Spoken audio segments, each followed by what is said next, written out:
you fools. Matt, ESC United, your favorite Eurovision channel. Welcome to another episode of the ESC United Expert Panel, and I got my experts with me here, Gabe, Robert, and Sebastian, as we discuss all the songs that were submitted to Eurovision 2020, and it is Croatia's turn. Yes, we're going to talk about the song that I never know how to pronounce. And somebody wants to volunteer? No. Robert, Divlji you can... vjetre. What? Divlji vjetre. See, he got it. He got it. We're going to go with that. Damir Kedžo, I'm going to say the name, is the singer. Divlji vjetre, tu na moj prag, u belom lišću donesi mir, I kišu neka ostavi trag, tuge u bojama jeseni, a činimo se zauvijek smo. So let's talk about the song. Let's focus on that and see how we feel about it, and then we'll give a score at the very end, so stay tuned. I'm going to start with you, Robert. What are your thoughts on the Croatian entry? So it starts in I find it almost a mysterious way, this one. It's a really hard for me to put my finger on it. It just kind of gives me that air of mystery. But then what is quite actually unusual for me, it actually starts to get slightly spoiled by the start of the chorus. Normally I'm a bit, verse is okay, and then I get turned on by the chorus. But this one, it's actually the other way around. It just knocks me slightly. Doesn't quite get me on board as much as I was from the very beginning. However, towards the end of the song, yeah, it gets a lot better. They kind of almost feel like they're getting in their stride, and it comes into its own. The feel about the song is really quite strong, and I find it quite enjoyable. Who can resist a powerful note leading into the final minute of a Eurovision song, eh? It's, there's a lot of stereotypes hit, but I think it's quite good. As I like to say, it ticks a lot of buttons, but it's just that first half of each chorus, that's just what knocks it down a bit for me. All right. Overall, pretty good. Interesting. How about you, Gabe? So, I'm going to say some words which are kind of the kiss of death for a Eurovision entry, which is that it was fine. Oh, God. Video's over. It's... the problem with a song being fine is that it's not memorable enough to break through in a competition like this. I hear it and I've listened to it a few times and gone, oh, that's perfectly nice. I don't skip it when it comes on my shuffle. It's perfectly fine entry. The thing is, fine entries don't do well, and fine entries often end up down the bottom of the leaderboard because they're forgotten in favour of things that are better. This is what would have happened with this had the contest gone ahead. It's just, it does not grab me at all. And so as much as it's okay, I think it just doesn't quite use Damir's vocals, and the fact that he's shown on Twitter, on social media and stuff, that he's a Eurovision fan, he likes the contest. I think you need a better backing to that in order to bring together a full package and something that's successful. This doesn't do that. So the song is okay, it's perfectly nice to listen to, but it would never have troubled the upper part of the leaderboard in the competition. Gotcha. All right. Sebastian, share your thoughts with us, will ya? Mostly I agree with the guys. It's a really decent entry, really is. I think that Croatia done it very well. It's kind of song that we can imagine in the being a part of preselection format. So it's a really good one with a very powerful structure, very logical, which also mean that the song is improvement from what we saw last year.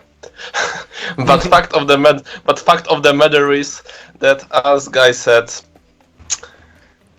it's a natural limitations for this entry, which cannot be just burned out without some kind of magic or some kind of miracle. I believe that maybe with the proper staging, which will suit his vocal and all the positive aspects of this song, it can do well.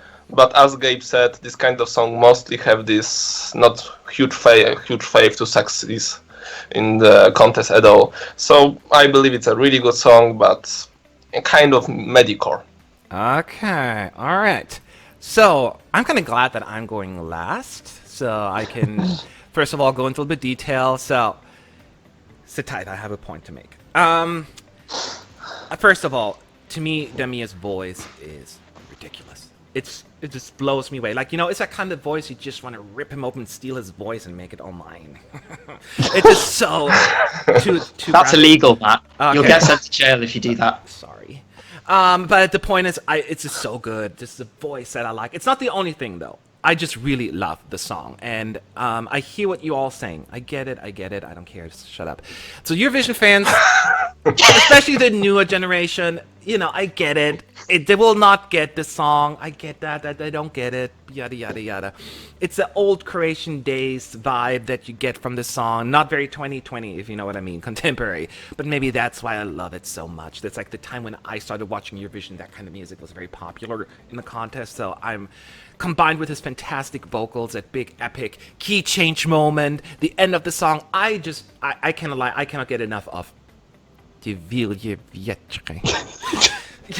And I'm going to make a very strong statement. To me, this is Croatia's best song of the 2000s. According to my personal taste, I just love it. It is... And Croatia has been a roller coaster ride for me, right? One year it's like, oh my god, this is horrible, and then and then it's like they're so bipolar with their music. And this year, though, I'm all the way at the top. I am so happy, and I'm just stoked. I love it, and it makes me just excited every time it comes on. I'm like, oh, and I love the backup vocals. It had so many cool things about it. I'm done talking. I just want to let everyone know how much I love the song. So Croatia, you have a fan in me. So, but is it enough just for me to get all excited about it? Because I'm not the only one on this jury, unfortunately. I made the mistake to let everyone else on. And so I would like to hear all of your scores, and at the very end, we share the team scores, of course. So, Robert, what's your score for Croatia? I might need to speak up for you, Matt, because now you've revealed how old you are, really. I mean, I'm slightly worried that I might be, hearing might be going a little bit, especially if you think this is the best I was 4 of the last 20 years. So yes, well, as I say, I think it's a nice entry. Gabe said a lot of stuff which I completely agree with. It's fine. It's nice. In this is a joy. I can give a score. If I was a televoter in the semi, this would not be receiving any points from me. I have better songs to spend my text money on than this. But here, I can give it, and I'm comfortable with this, 7 out of 10. Okay, 7 out of 10 from Robert. Moving on to Gabe. What's your score? So, yeah, it's fine. That was quite threatening. I feel like it's sort of choose wisely or die. But no, this is a man who's already threatened to steal someone's vocal cords. I would take it as a threat. This is a good point. I'm going into wrong. hiding after this video. Anyway, it's nice. It's fine. I'm happy to listen to it. If it made it to the final, I'd be happy. I wouldn't vote for it either. I have other things to spend my text messages on. But for me, it gets a 6. Okay. Because I'm not really comfortable giving marks higher than that if I don't sort of really enjoy. I wouldn't put this song on deliberately. I would listen to it in a shuffle. Okay. So that's the maximum I can give it. Okay. How about you, Sebastian? Before I hear fatality, I will say 2 things. First of all, I admire this guy because of his vocal and his artism. So really great job. Second thing, I won't give Croatia 10 before they will send once again Mr. Jacques Hudek and his 10 faces on the stage, growing up from every corner. So my note is 7. Thank you very much. 7. Okay, so let's bring this up a little here, shall we? I'm expecting a maybe 2 here. 2.5. No, obviously I love it, and I understand all of your points. I personally I understand it may not even would have not qualified, right? I get that. But that's not what my score is based on, because this year in particular, my taste seems to be upside down with what people like.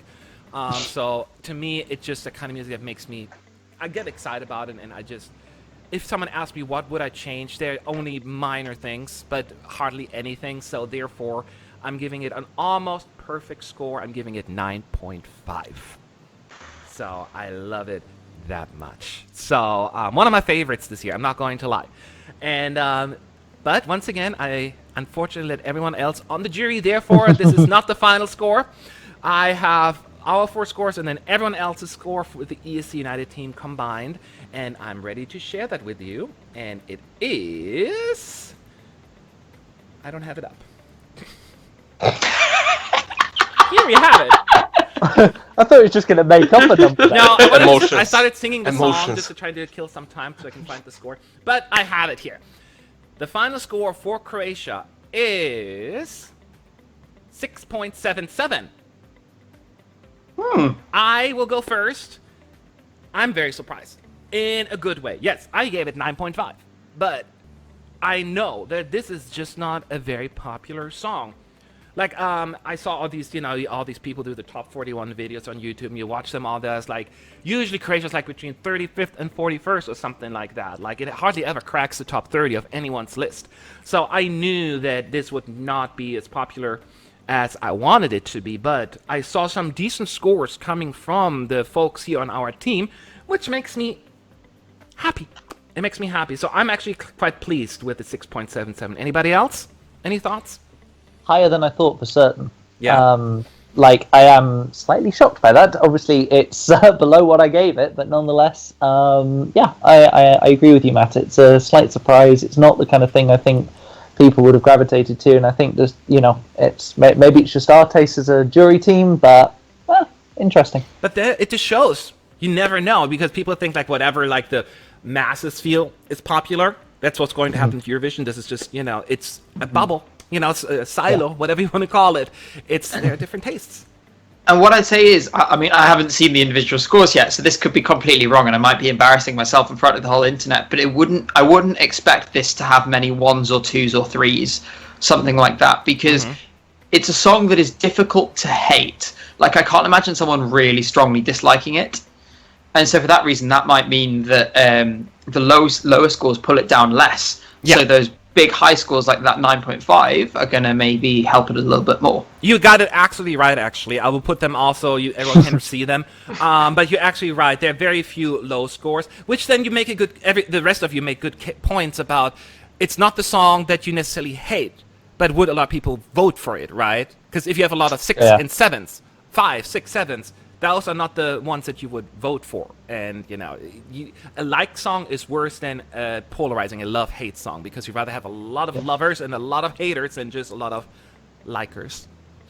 And so I think that is a very valid point that you're making. But nevertheless, that's the final score. And I'm going to put up the scoreboard right now so for everyone to see where Croatia is ending up as of right now. So I would love to hear from everyone else. Leave your thoughts below in the comment section. Do you agree? Disagree?